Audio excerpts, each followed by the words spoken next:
started today, Michael walked out of his office and he's like, who's on the podcast? I was like, oh, Kinsey is. Who's Kinsey? I was like, oh, check her out. I showed him your Instagram and he says, wait, is that the girl who ran on the soccer field? Respect. And I was like, how did you know that? And he's like, dude, it was like a big deal. It was a big deal. It was like 1 billion views. Holy, okay. A billion. As somebody who, like, I don't follow sports really at all. Yeah. Okay, it was a soccer match. Which is surprising because you're an ex-pro athlete. I know. But I guess skating is a little different. Yeah. Maybe You watch golf? A little bit of golf. Okay. A little bit of It was golf. a Premier League game, right? Champions League final. Yeah. That's in Europe? Huge. Huge. And you were like, I'm going to go out here and do this. Do you want this on the pod or off? I want this on. Okay, are we on? Yeah. We're on. Oh, we're already started. Wow. Okay. Okay. So back in that time, Which was when? 2019. Okay. And actually, before you tell the story, prior to 2019, what were you doing? I was a professional stunt woman. Professional stunt woman? Yeah. Okay. So I was trying to, I was acting and like young, 21, 22 in LA, and I was acting and trying to make it, and then when I started acting, they were like, well, you're so athletic, you've played every sport growing up, you should do stunts, you'll get more jobs. Like I was a gymnast, and so got my stunt license and then was like pushing that angle because there's so many blondes that are trying to make it, you have to stand out. And then social media was kind of, TikTok wasn't out, this was still when like Instagram, at that point I had like 200K on Instagram. Oh, so you had followers. Yeah. Okay. But that was more like modeling. And then it was like, okay, how can I push this and like really build a name for myself and stand out? And so then I started doing stunts on the internet and kind of like, okay, how can I travel the world and do really crazy adventurous stuff that maybe a blonde woman wouldn't really do, And so climb the ladder of death, climb the pyramids of Giza. And then one day it like got brought up like, oh my gosh, you should, run across the pitch at the Champions League. And I was kind of like, I didn't really Were you into soccer? No. Oh. At that point in time, I grew up my whole life playing soccer, but I didn't understand the magnitude of the Champions League final. Okay. So really, I was like, yeah, that would be so fun. Like it'll be a blast. Like it'll be such a memory forever. And then just set my mind to it, and we did it. And then I was in like a holding cell. I wouldn't say like jail, but a holding cell after for like 5-6 hours, and get out. And in Spain, the entire like jail cell is packed with people. I can't even leave, and they're like, half of the audience. People are going crazy. I'm like, I couldn't even fathom. Yeah, maybe I had like 400,000 on Instagram, but that day I gained 1 million followers on Instagram. Jeez. Okay, so when you say we, a whole team had to kind of plan for this? No, back then I didn't have a team, but Okay. I don't talk about my ex-boyfriend. Okay, fair enough. Okay, fair. So you're going to run across the field. You're wearing clothes? Yeah, Okay. I have a bikini on. A It was bikini on. It was a smaller bikini. It was a one-piece bikini, but I'm curvy, so I think just look really sexy too. So it just was a one-piece bikini, and it was definitely not a tiny one piece. It was very tiny. So yeah, we had a bikini on though. Okay, so night of, you go from 400,000 followers to 1 million. Yeah. What happens after that? Well, I gained 1 million, so 1.4 million. Okay, so now you're at 1.4. Yeah. Everything changed from there?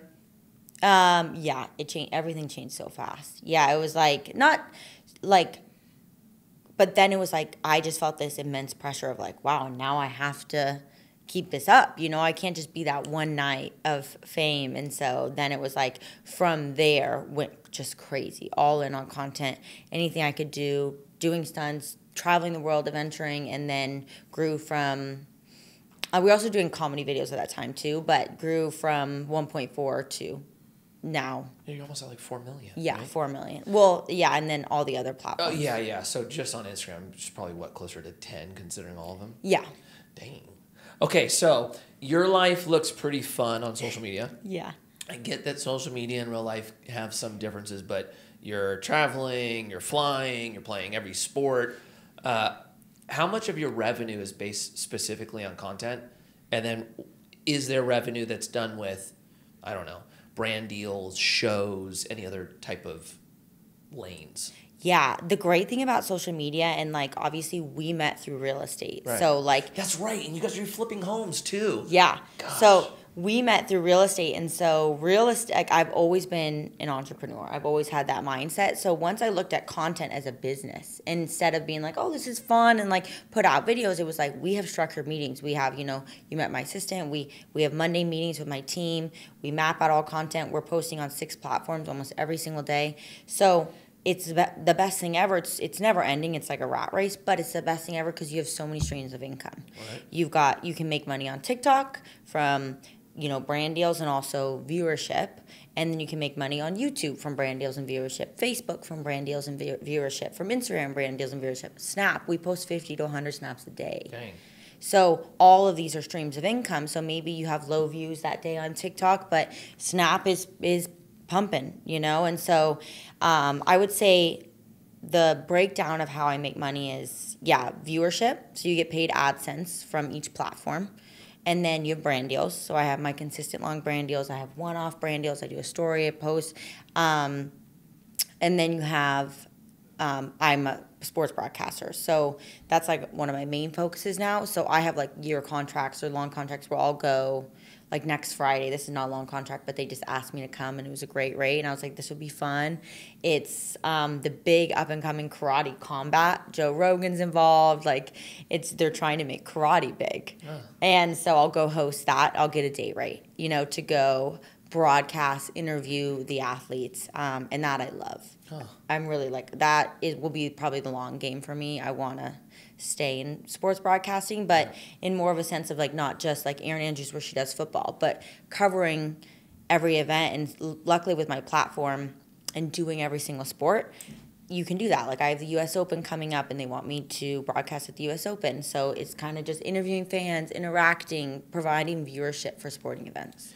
How much money goes into, well, maybe it's a combo. How much money and thought and planning goes into creating content for you?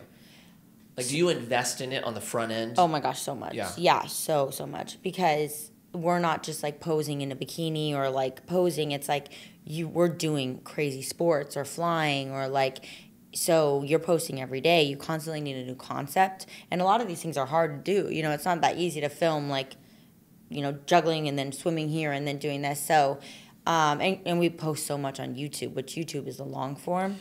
Yeah.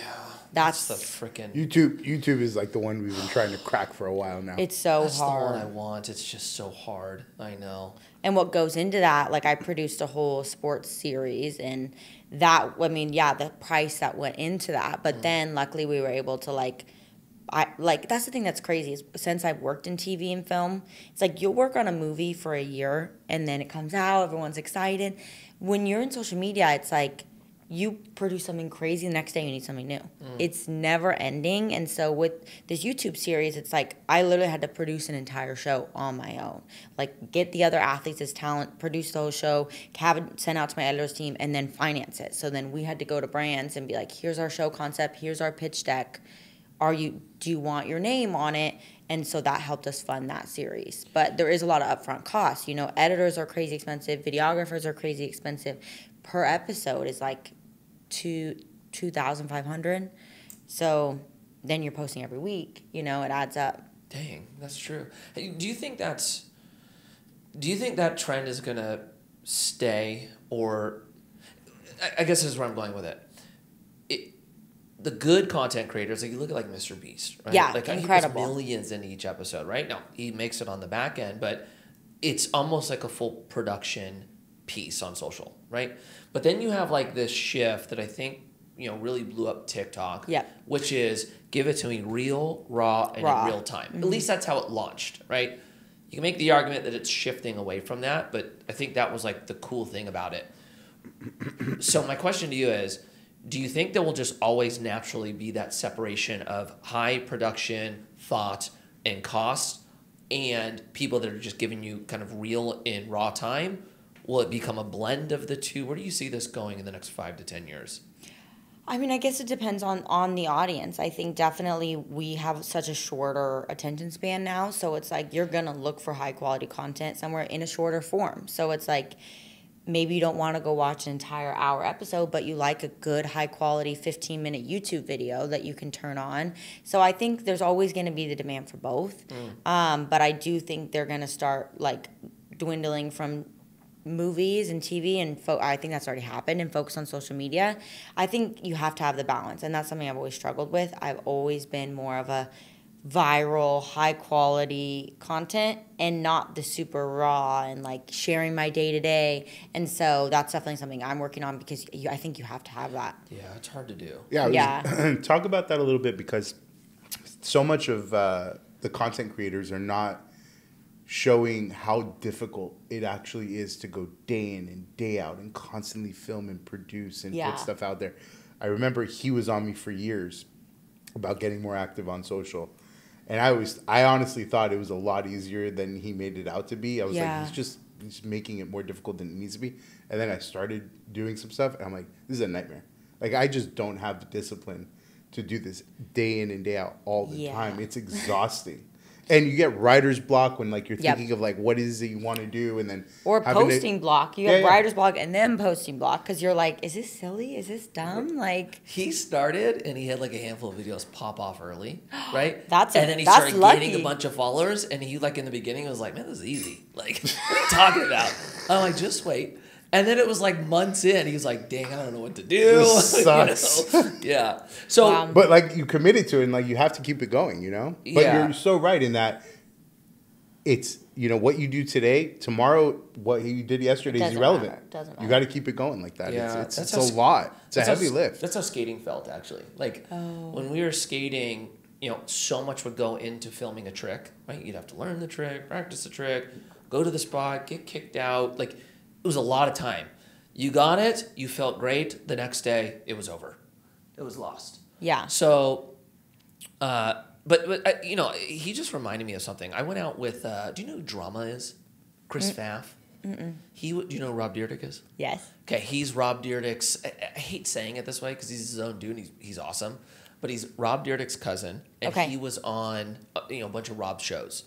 And now he does a company called We're Not Really Strangers. It's a board game. It's like humongous. Oh, nice. Right? Good for him. And he went from being forward-facing, founder, and content-heavy, right? He's got 2 million followers. He was like us. Yeah.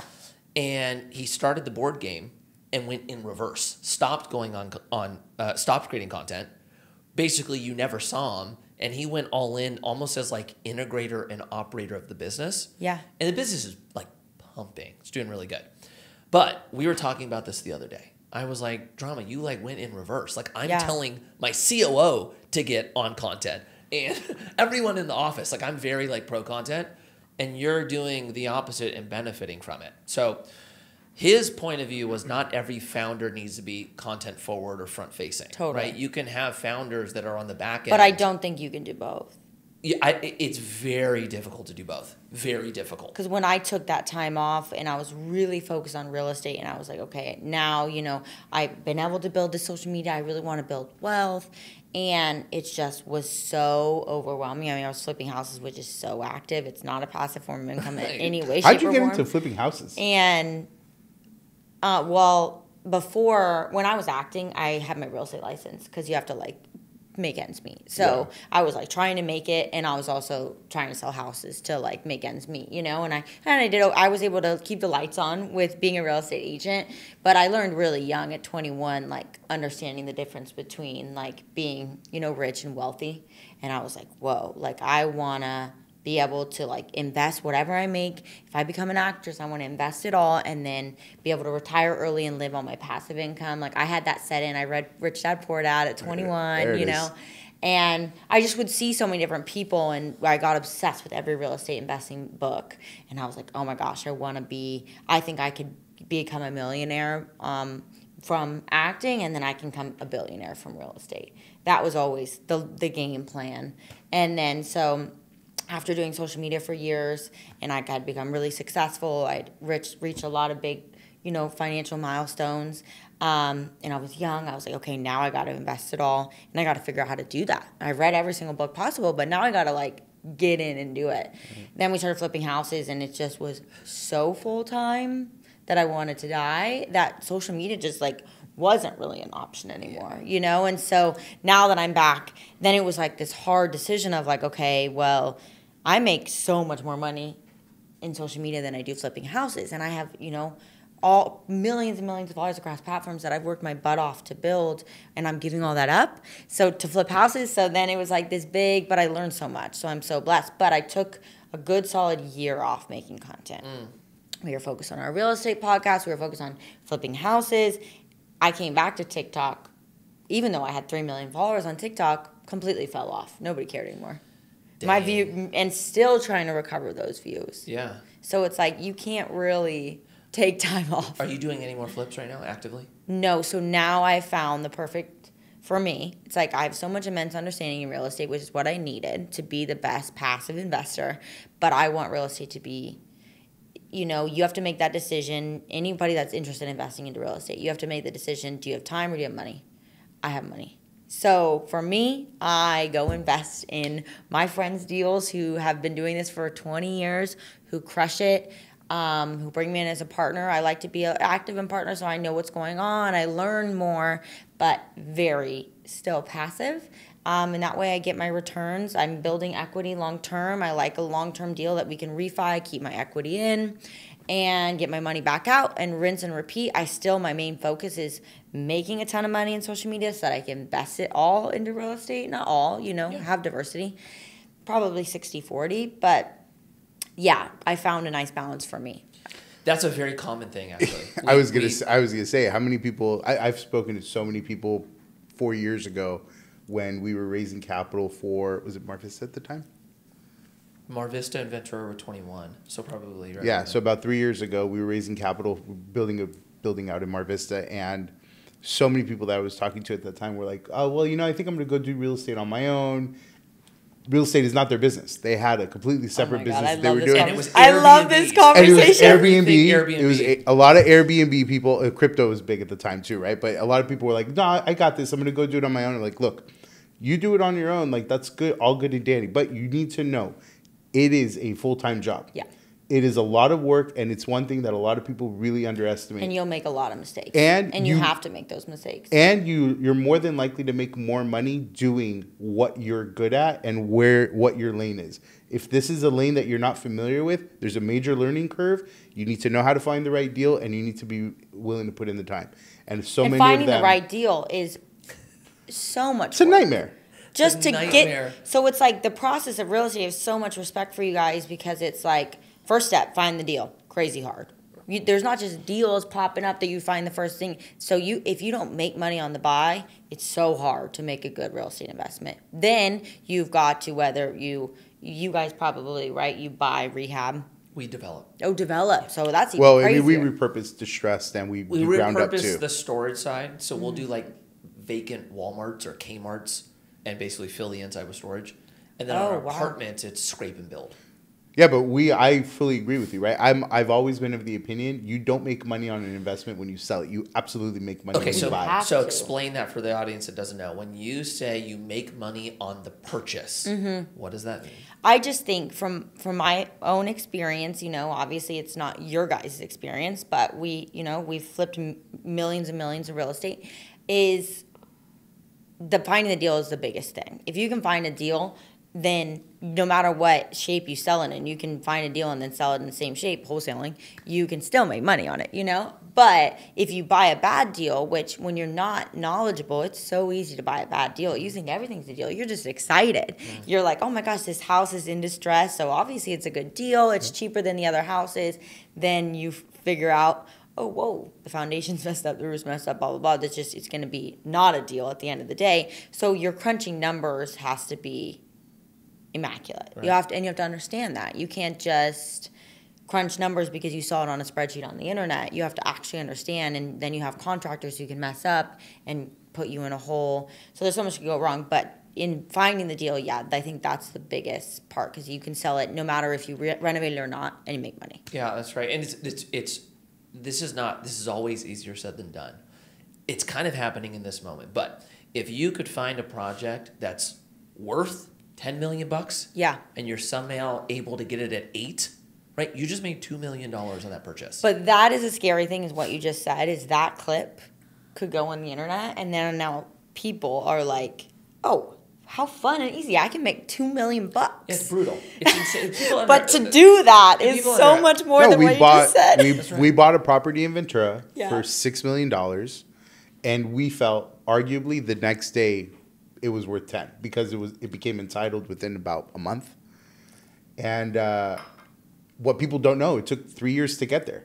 Yeah. It took 3 years of work. It took 3 years to actually get to the point before we were able to close on it. Yeah. We negotiated. The deal fell out multiple times. Yeah. It resurrected multiple times. I mean, again, it is a full-time job. And so a lot of these people that we were talking to as we were raising capital for this one project that were saying, I'm going to go do it on my own. Many of them have come back around now saying, boy, did I make a mistake. I did not know what I was getting into. Yep.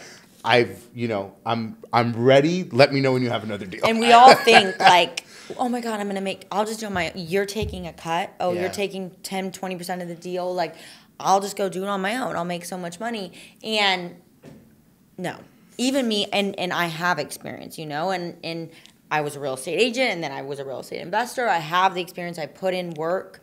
I still would rather go trust someone like you or someone who has the due diligence, the 20 years, they've put it in. They've learned the mistakes that I haven't learned yet. So maybe I can make that 20% more, but probably what's going to happen is I'm going to make a lot of mistakes, and then I'm going to lose money, which happens in real estate. But you guys have already been through that. You've gone through the deals that have, lost you money, or you had hard struggles that you needed to fight through and work through. So I'd rather personally, even though I have experience, trust my money with a real long-term proven professional that I know that than even myself. Yeah. And I've done it, Sure. It's a good point.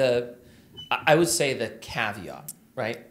If you are going to go in on real estate and you know that you're going to build a business around this, you're going all in, 100%, right? 100%. Then I think there's an argument to be made. The beginning is going to be brutal. Yep. You might lose money. You're going to learn a lot, and that is part of the process of building it out, right? That's one part. Yep. But when you're comparing, like what you just said, because it happens to us as well, where people will compare our fees to what they think they can make without our fees, right? Yeah. And they're comparing one individual with no experience with an entire team with experience. And a lot of times the return that we're able to produce net of fees ends up being greater than the person that doesn't have fees but just sacrificed the 2 years of doing something. But so that's you gotta why balance it, right? You got to ask the question, if you're interested in real estate at all, the beginning question you have to ask yourself is, do you have time or do you have money? If you have time and you want real estate to be your entire life, hell yeah.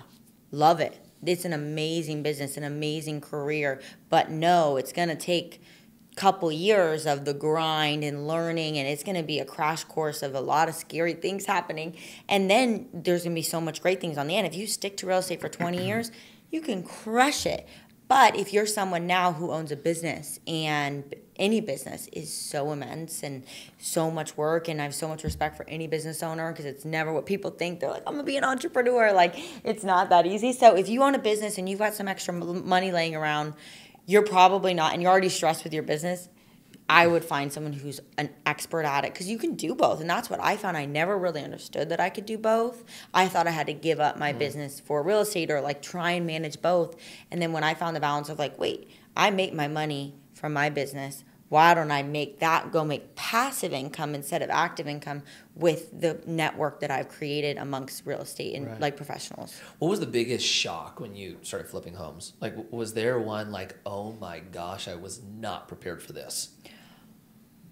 I'm a pretty calm person. Like, you could probably be like, the house on fire, like, oh, cool, like, well, let's put it out and whatever. Cool, I'll go fix that.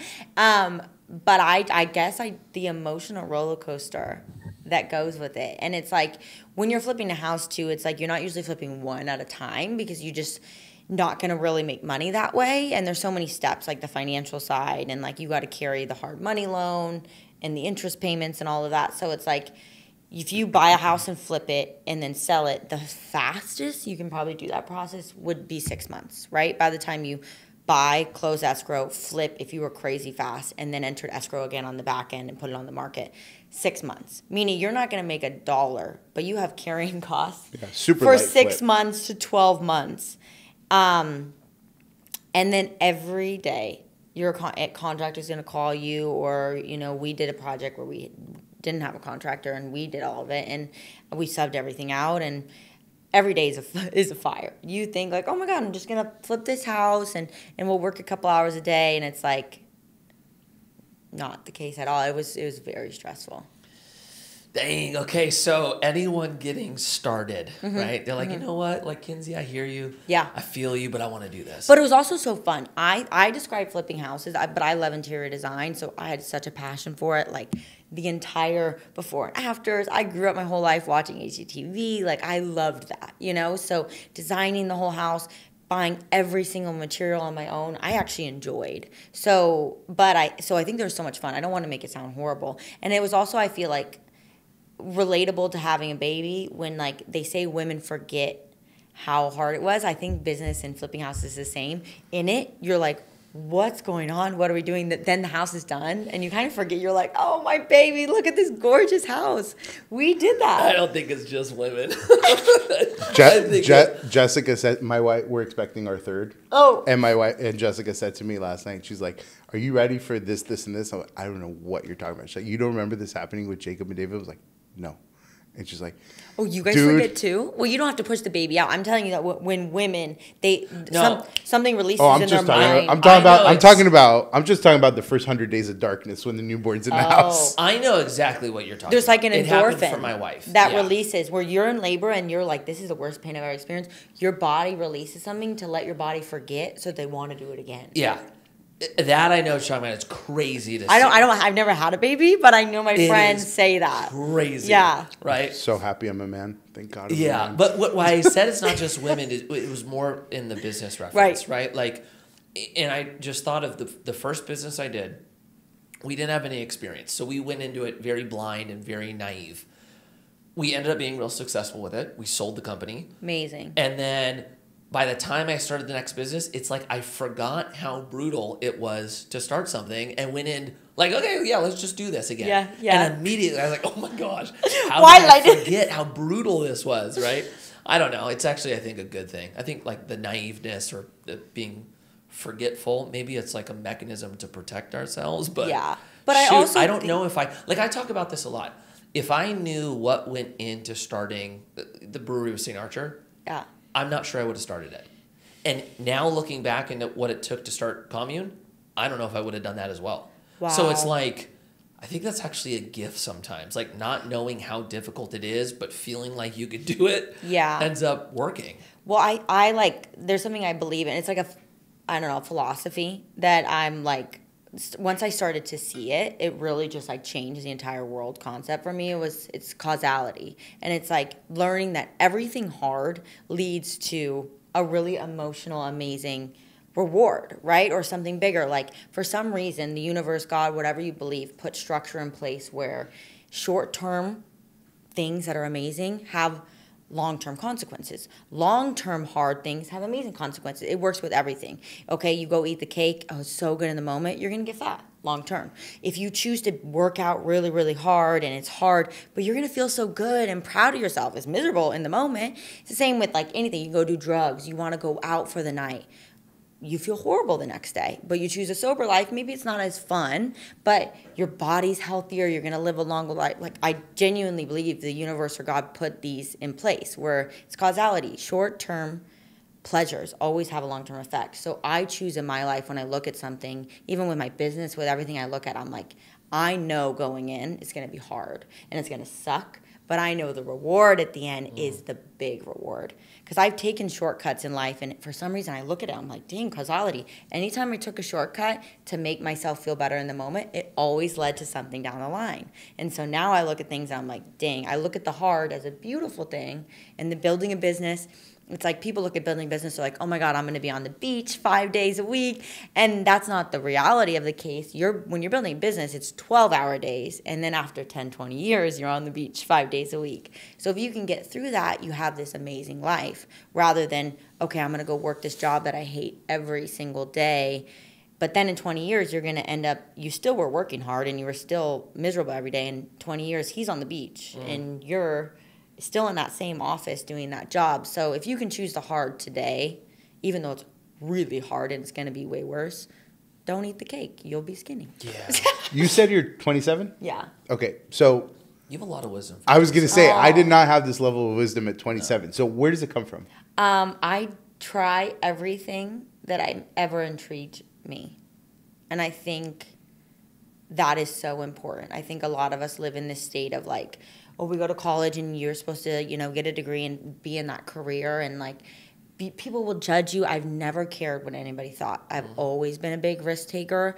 And I think, so it's like I just have lived so many lives. I was a real estate agent. I was acting. I've been in social media. Like, I was a real estate investor. I've been a helicopter pilot. It's like I've just lived so many lives. And it was because if something intrigued me, I just went and did it.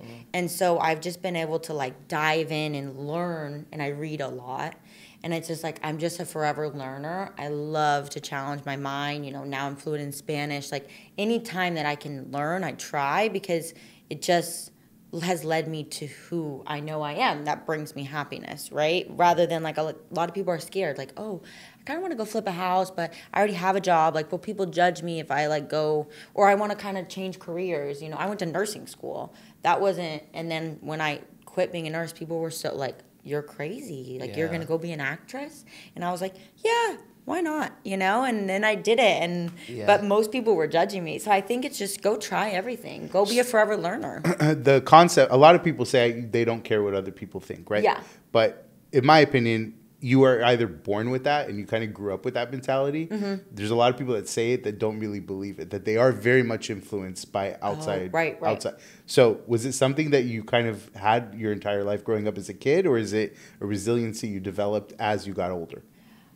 Yeah, I grew up in a big family. I have 8 brothers and sisters. And so we were always competing versus each other. And there was just so much like, you just had to stand out, I guess, you know? So I think that really built a resiliency because first off, you're so mean to each other, you know? Like, I had a million opinions all the time. So that was like normal for me. And so, and I guess the thing that I say all the time, which is crazy, is as I've gotten older, I care a lot more what people think.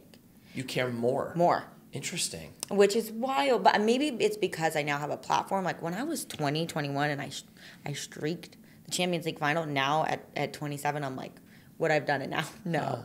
I'm like, oh my God, this is embarrassing, you know? But when I was 20, I was just like driven and I would have done anything and I was just excited by life and I didn't really think about consequences, so I just was like living and trying things. Now I'm like, oh, well, my followers like that? Is this post weird? Like, and it's like a new phenomenon for me that I'm and in therapy, I'm like, that's something I try and approach, and I'm like, why am I in my own head now when I've achieved the thing? But back in the day, there was no guarantee I was going to make any money in this career. You know, that's so scary. And it was easier then. I had a different experience. Like, totally. Wow. Yeah.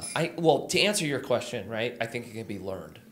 That was at least for me. Because naturally, I was somebody who cared what people thought. Like, my love language is words of affirmation. Like, I feel good when mine too. Right? Yeah. And so that personality type, and then you add on pro skateboarder and people praising you, and it's very easy, and I fully got caught up in it, to feel like good when people tell you you're the man, right? That can also strip any type of happiness you have, and it can destroy a career. Totally. Right? Totally. So for me, there was kind of some milestones or big turning points that helped kind of change that outlook. One happened where I almost like destroyed my skate career because I was only paying attention to what the critics thought, and I completely abandoned the people that liked me, which were the majority, right? And I watched like all my demand go away. Like, it was pretty scary. But I would say the biggest change for me was probably when I got married. Oh, wow. And it was almost like, and then I had kids, and that probably was like the next factor, where the opinion that my wife and my children had upon me was so much more valuable than somebody I didn't know. And so then I started leaving the house going, you know what? If they're good with me, like, I finally stopped caring what others thought. Oh, that's amazing. That's not to say it's not hard. Like, people say some stuff and sometimes it gets on my nerves, right? Yeah, totally. But for the most part, I went from being totally consumed by what people thought of me to a point now, like, dude, I'll post something and get the craziest comments and won't even skip a beat. And sometimes I look at myself and go, dang, I can't believe this is me that doesn't care. You know, so I think it could be learned and trained, but my wife and kids are the big factor. Interesting, because I grew up never giving a shit about what other people thought. It was just I know. like innate. I know. You were like, I know you. that about you. It was just innate. I mean, so I'm Israeli, and so like we get a lot of heat from a lot of people, but like the culture is very much like you don't really care what other people say. You keep marching to the beat of your own drum. That's great. But I always cared about the opinions of the people that were the closest to me. So Like I you're saying, didn't your he developed into that. So like if he I had to learn it. It was more natural. for me it was always natural. Like for me, like when I was younger, my mom and my siblings, their opinions I took to heart. People that I wasn't that close to that always gave me their feedback didn't really care what they said, because I knew one thing to be very true. No matter what you do, you will never make everybody happy. Yeah. Right? It's just an impossibility. And the more time you spend trying to aspire to make everyone else happy, you're making yourself miserable along the way. True. But the people that are the closest to you, where you look at them and you know, these people have my best interest at heart. So like if Mikey were to tell me something, or my wife tells me something, or, you know, my kids tell me something, like the people that are inside my circle, I know that when they give me feedback, it's for my own benefit, it's to make me improve. But everybody outside of that, you know, the Robert De Niro circle of trust, so to speak, it's never benefited me to do it. And when we got married, we had a guest list of 650 people. Stop. Because my wife It's comes just from Persian. Yeah, Oh, my wait, wife's but that's Persian. it. Yeah, yours was Massive too. family. Wow. Also, like her dad, multiple siblings. Her grandparents, 10 siblings on each side. We're talking like a 3-day wedding, right? It was ridiculous. No, it was a one-day wedding, but the guest list was absurd. And so, God bless my wife. She's like Persian, but she's very Americanized. And she's like, you know what? I don't want a single person at my wedding that I don't look at them and say, I love this person. We've been married for 10 years now. We still get shit from people that didn't come to our wedding, that weren't invited. And we dropped the list to like 170. So we pissed a lot of people off, but it's like, am I having a wedding for the sake of somebody else, or am I having a wedding to celebrate what we're about to get into? And so the less you pay attention to outside and social media, like God bless you, because I can only imagine how many comments you get that are good and how many you probably get that are criticizing you for something you might be doing. That's a lot to take on. And I think a lot of people succumb to that type of outside influence and start to pivot their thought process and what they do based on maybe the opinion of a few that doesn't represent the opinions of the majority. And that's why, like, going back to, you know, you realizing social media was a lot more than you expected. It's like a big argument on social media right now. Like, people are kind of anti-influencer some days. I saw that, yeah. Where they're very like, you live this lavish life, and it is. It's an amazing life, and you know, I've shoveled horse shit on my ranch and I've been a nurse, I've flipped houses, like I've done different things, and of course those are physically a little more demanding. But I think with social media, it's a mental game. Mm-hmm. It's so mental, and if you're not willing to get up every single day, nobody's guaranteeing you a paycheck, especially in the beginning. Everybody starts with 0 followers. You know, it's not like someone was given a follower and then they're making content. It's like everybody's starting with 0 followers, and they're just on there embarrassing themselves in front of their friends. Like when you go and try and make TikToks now, people are like, oh, you're nobody. What are you making these TikToks for? When I see someone, I'm like, go off, girl. I know what you're trying to build. I know you're trying to build a better life for yourself, just like building a business. Right. And you got to put yourself out there every single day and get no views and hope one day that you get views, hope one day that you're going to make money. That is not equating to money whatsoever. So it's like, and then to get the pushback and all that, like, it's definitely a mental game, because you got to be like, when I was building my TikTok, it was like we were posting 3 times a day to build, you know, from 0. And it's like people are commenting this, commenting that. You got to get back on. And then also the ideas that go behind it. You got to come up with those ideas every single day and be on it. So anybody trying to build and working hard at doing it, I have so much respect for them too, because that's why I'm like, why can't we be kind to everyone? I'm not saying, right, you know, I'm electricians, like, that's dope. Like, I have so much respect for you. Thank you so much for all of your hard work. But also as a creator, and those creators who did make it, who live a lavish lifestyle now, they did it in the beginning. They weren't able to pay rent, you know? And so it's like, I look at it a different way, obviously, because I am a creator, which is a very biased perspective. But you definitely do get hate online if you do have that perspective. Yeah, I mean, look, hard, haters, you know? exist, right? Haters exist everywhere. Just social media exacerbates the network of, you know, haters that are going to come your way. And so you want to build that thick skin as much as you can. as quickly as you can and always be mindful. Like, But what are it you comes doing? and goes. Yeah, Thick it does. skin. Yeah, That's true. Yeah, there's moments where you're just beat up. And Beat up, and you read a comment, and you're just like, He kind of had it when Damn. he ran for office a little Oh bit. my gosh, that was You a ran for shit office? I story. didn't know that. I'm a council member here. okay, nice. I ran a campaign. That's a whole different That- level of, I He- don't want to he do was that. like, dude, I've I've never experienced never. anything like it. I have never experienced anything like that. Yeah, and I've got I got hate when I was a skater, like whatever. The most amount of hate I got was when we started Commune. Like talking about money online as a skater, blowback, right? Nothing even came close to running for city council. Like I can't even imagine you running for something like gnarlier. President, could you God, imagine? no. You know what they say about the two gnarliest positions to run for? President and school board. Those School are the two. board? School boards are the hottest, like nastiest type of campaigns. Because think about it. I mean, part of it makes sense, right? You're running for a position where you're managing or influential over kids. Like you talk about parents, like that's like your prized possession. Yeah. Right? And so you get a lot of emotions with that one. You don't really hear much about the other, races. But, that was crazy. Oh, people, Wow. It's interesting. When I was a skater, the hardest thing for me to deal with was they were critiquing the way I did something. Yeah. But the comfort I felt somewhat was they didn't know me. Yeah, They yeah. weren't judging my personality or who Yeah. I was. They were judging the way I did something. Yeah. So that was somewhat easy for me. Easier. Fast forward to Commune, I started talking about investing. It was the easiest type of criticism to deal with because now they were arguing a point I was making or a concept, right? And so if I'm going to talk about the tax code, which brings a lot of heat in, it's like I have how I view the tax code, and these are the points I'm going to make. And if yours are different, then they're different. But Totally. it didn't feel like they were attacking me. Right. It was just they're attacking the City concept. council, they went straight for the gut. Straight for the throat. And Or it right was where his wild. jugular. It was like I was like, what the heck? Like me? But that was hard. Okay, That so was not don't easy. run for city council. No, I think you should. I definitely think you should. But if you have thin skin, don't go anywhere near it. It'll break. If you have thin skin, it'll break you. That's the thing is I go back and forth. I don't know if I do or not. Some days I do, some days I don't. Do you get a lot of hate on social media? Always, yeah. What is? I don't want to take you into hate land, but what type of criticism do you get?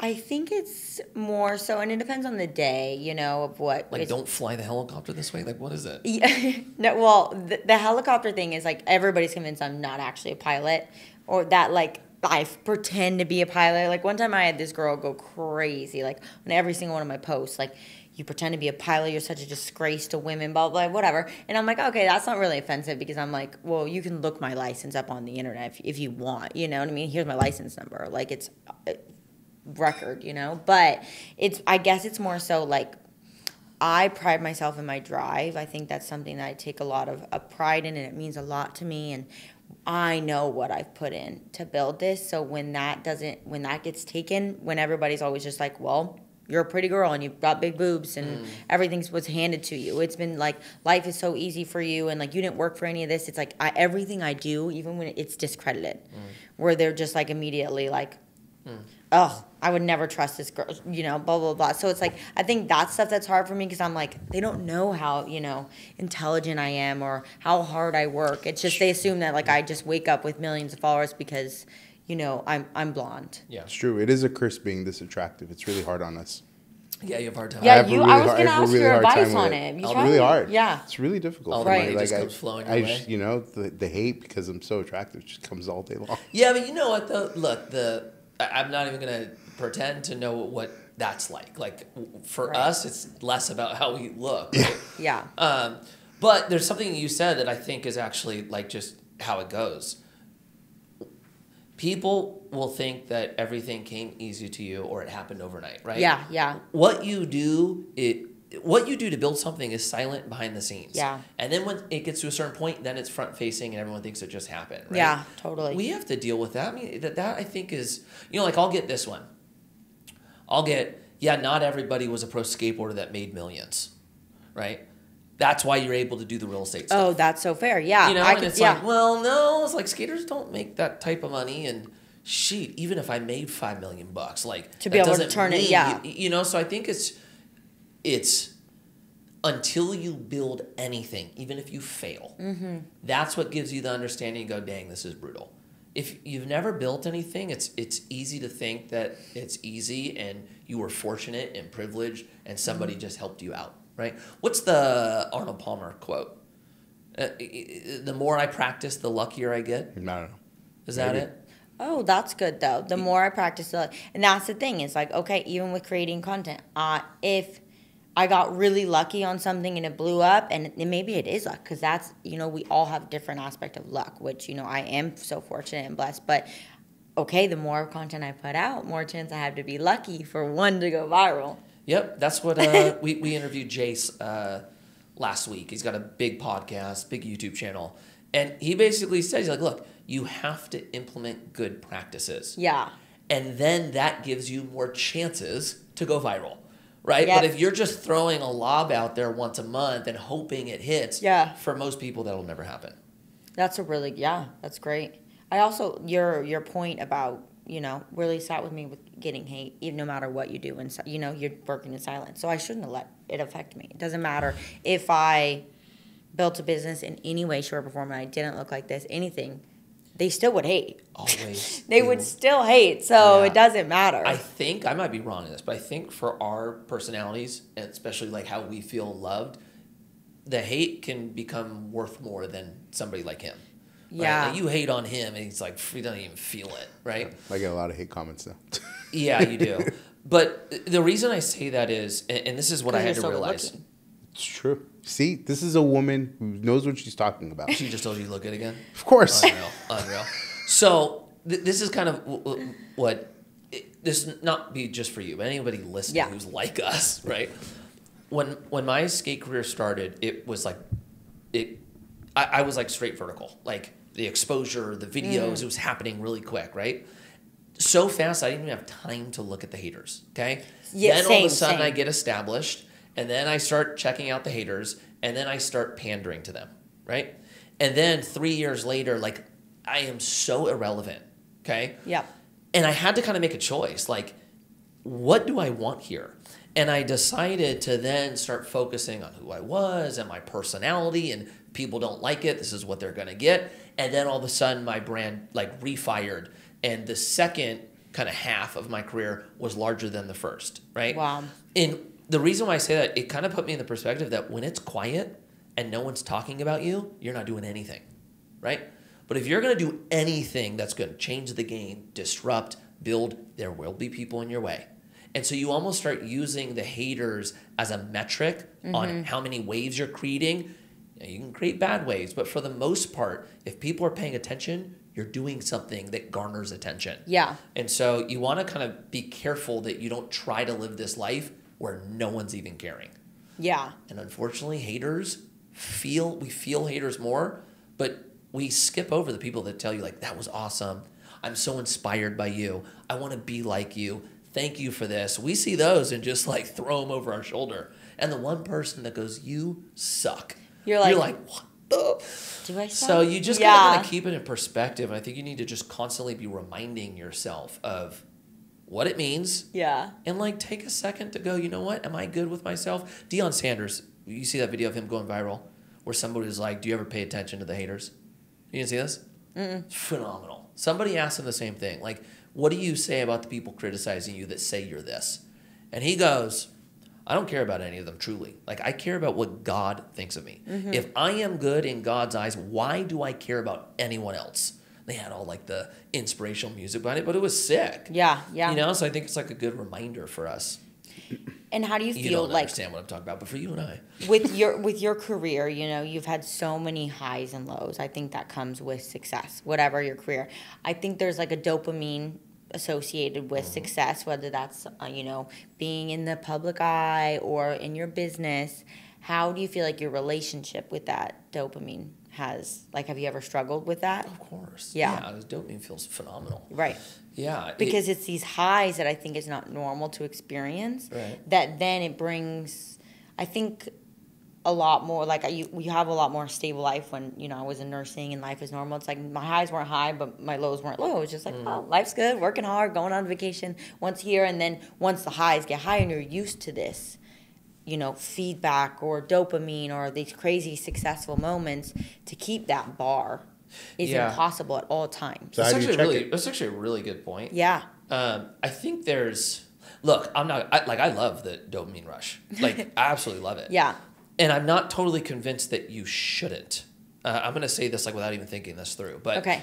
I think you need to, make sure that you're not giving yourself some fake version of it. Totally, right. So, for example, when you set out to accomplish something and you work at it and you work at it and you achieve it and you get that rush was there for a reason, right? It's, I think, to remind us, like, this is the payoff for all the hard work, right? The hard part is with social media, if you get views, that gives you that same dopamine rush. Yep. And now you're trying to give this fake example of success with something that truly isn't success. Totally. 100%. Right? And so I think you just need to be mindful that you're getting the real thing, and then make sure that it's not consuming you, right? Like, my wife will get on me for that. Like, it's very easy for me to, how would I say this the correct way?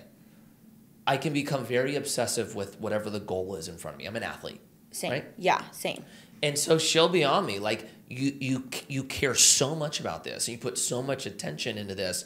What about the other things in your life? Yeah. Right? So I have to work to make sure that I'm spending the right amount of time with my wife, with my kids. When I'm with them, they're actually getting my attention. Because for me, it's easy to be there and my mind be wandering elsewhere. Right? Yeah. So I think it's just constant checking in on yourself. Totally. Accountability. Totally. I think, for my relationship with my wife, like, that's been I hate to put it in these terms, but a huge asset for how well I'm doing. Because I have somebody that's actually, like, checking me that I trust.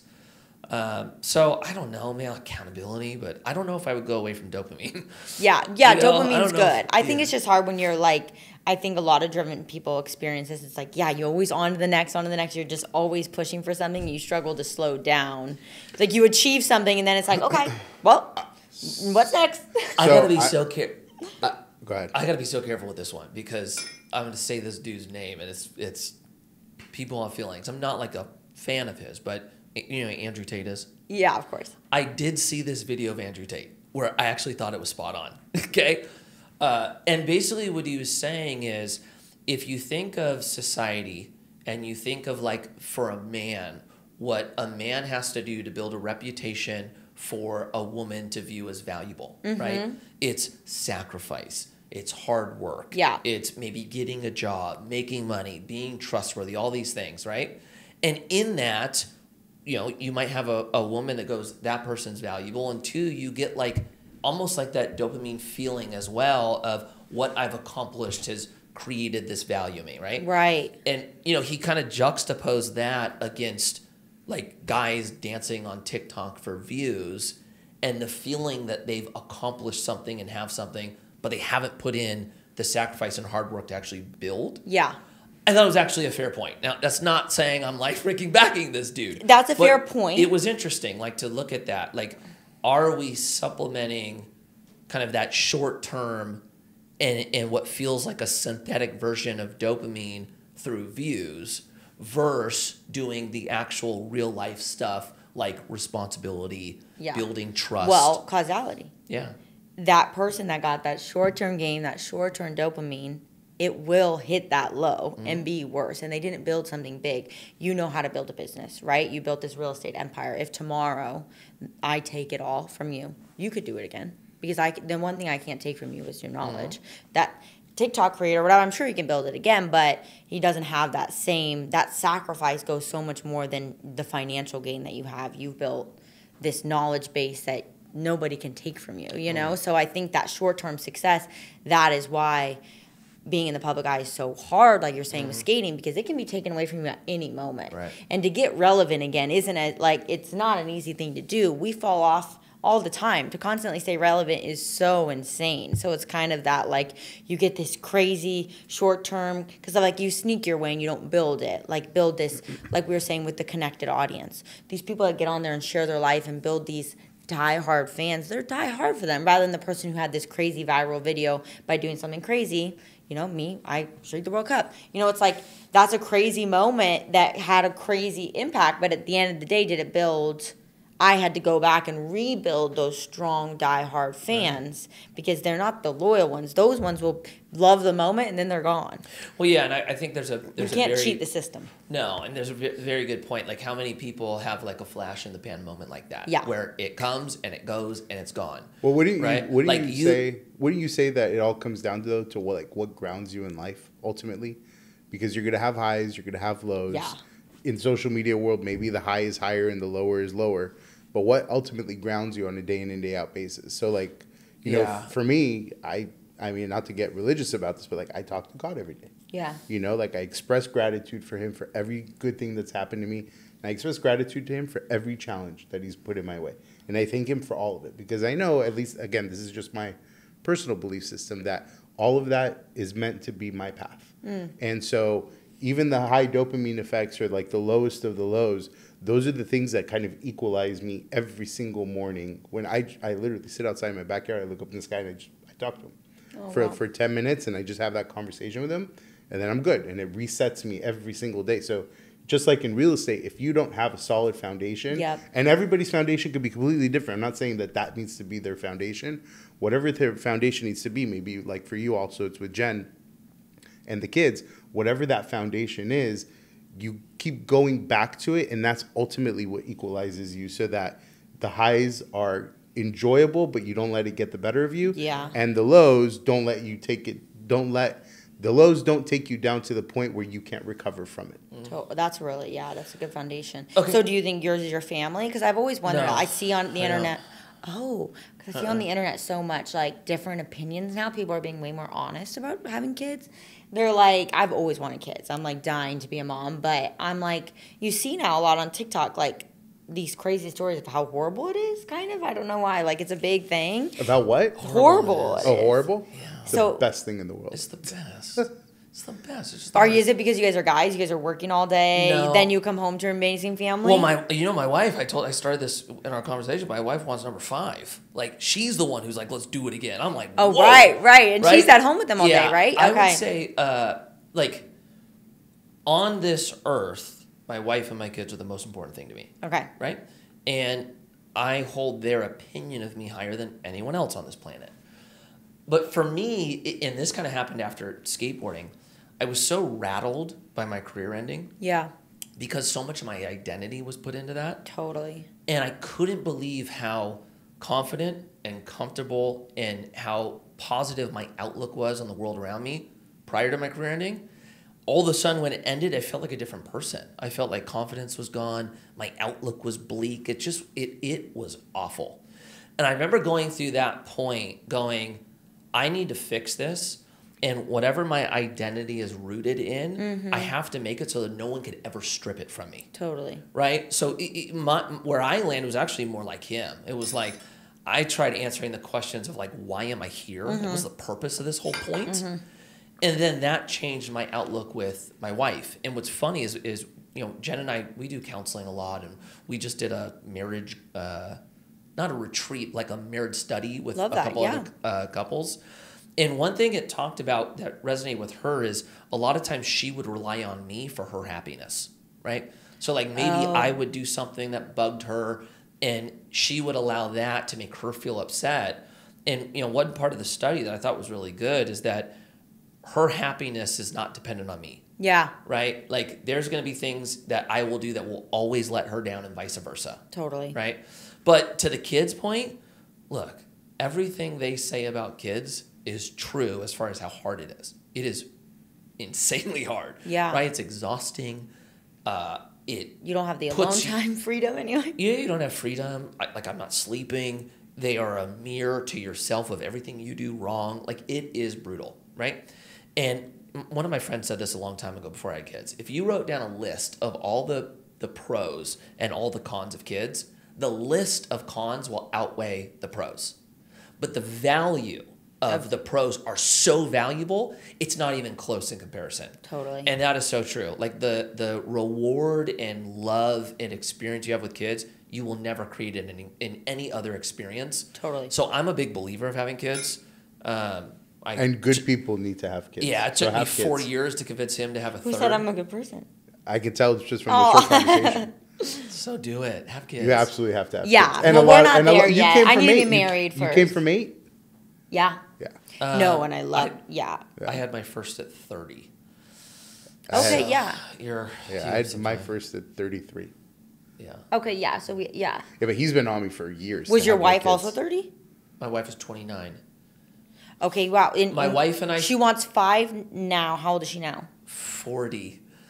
And she's like, let's freaking go. I'm like, all right. So she hasn't struggled at all. My wife gets pregnant really easy. Like Wow, every single blessing, baby, such a it's blessing. been 1 or 2 tries.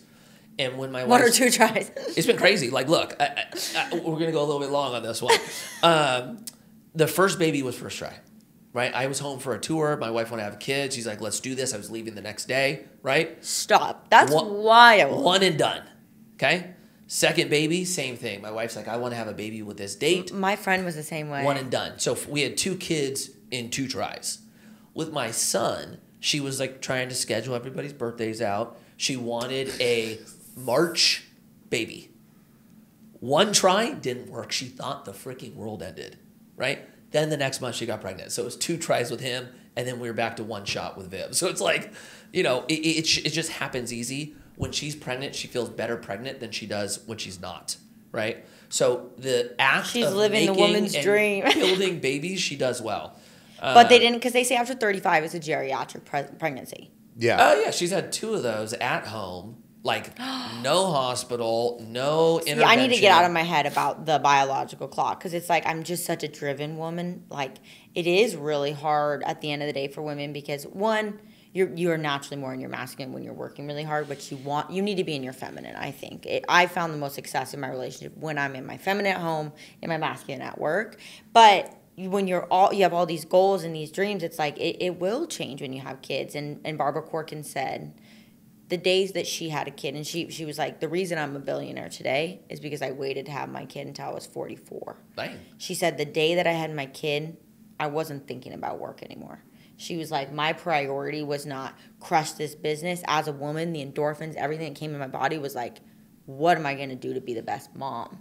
So naturally, as women, I think we're going to experience something, or I will experience something that's like, maybe I'm not going to be so crazy about my goals anymore, and I'm going to want to be a mom. So I'm like, I want to have my biological clock, but then I'm like, I want to achieve so much, How many kids do you want? 2 or 3. Depends on my man. Change. Yeah, it changed with my wife. My wife worked for the first 2 and then stopped. Her perspective changed. She started focusing and wanting to be there for the kids as opposed to the business. I would not worry about being in your 30s. We had every single baby we have basically in our 30s. Okay, that's also great. My wife's 37 now, and she's pregnant with our 3rd. So and they want to have a 4th back-to-back. So my wife wants a 4th back-to-back, and I know ultimately I'll give into it. Because let's be honest, I have no say. See, that gives me hope. The problem is him and my wife teamed up on me. They're both, I'm an unbelievable salesperson. Hold on. I believe in what I'm selling. You know the problem is? You didn't want a 4th? He put Pat, you know who Pat Bet David is? Nope. He put Patrick Bet David, this influencer out of Florida, on me about it. This guy has like a media company. We're at his house, and he tells Pat, you meet this guy, you know him, you see he's a good guy. Like, he only has 2 kids. What do you think? And then I get grilled by this guy. My wife, who follows Pat, I get home and she's like, well, I've been saying it. And I was will say, it was a slow roll for me. And then eventually I was like, you know what? We need more kids. I say it's hard now, but I really think like now my Christmases, like we're all grown, we're all adults. Like I'm so close with all my siblings, and there's a herd of us. It's so fun. Yeah. Christmases, we have the Wolanski Olympics. It's like games. It's like we're so competitive. It's so fun. I had a whole. If we wanted to go, people always joke because they're like, "Have you seen this movie?" I've never seen any movie. If you tell me any movie, I've never seen it. It's not my best quality, but because and I asked my dad that the other day. I'm like, "Why have we never seen any movies? Like I've never seen Disney movies, nothing." He was like, "You were playing outside. Like we had a whole softball team. You know, it's like we were on the street playing hockey versus each other. Like we were just always playing together. Yeah, versus when you're only a kid, you're you're on the iPad or you're hanging out. You know, it's like we didn't do that. Yeah, that's gonna be your challenge as a mom. Yeah, it is. All right, so you need to be naming your son Patrick or middle name Patrick. It's gonna be some shout out Patrick. Bet. Bet. Well, do you know what you're naming your son? We don't name our kids until after they're born in Judaism. Oh, you don't? You don't even toss around ideas? You don't. Well, you throw some potentials out there, but in Judaism, you're not. The belief system is whether I don't know if it stems from the Old Testament or if it's just kind of a superstition over time, but you don't make assumptions. You don't purchase things. You don't name. You don't plan anything. You let the baby come. Make sure that the baby is healthy and that everything's good. Yeah. And then, which is why as soon as a boy is born, we have to plan the bris like warp speed. Oh, you don't even know if it's a boy or a girl? No, I know. We know that it's a boy, but bro, well, you found out the gender that doesn't fit into that. No.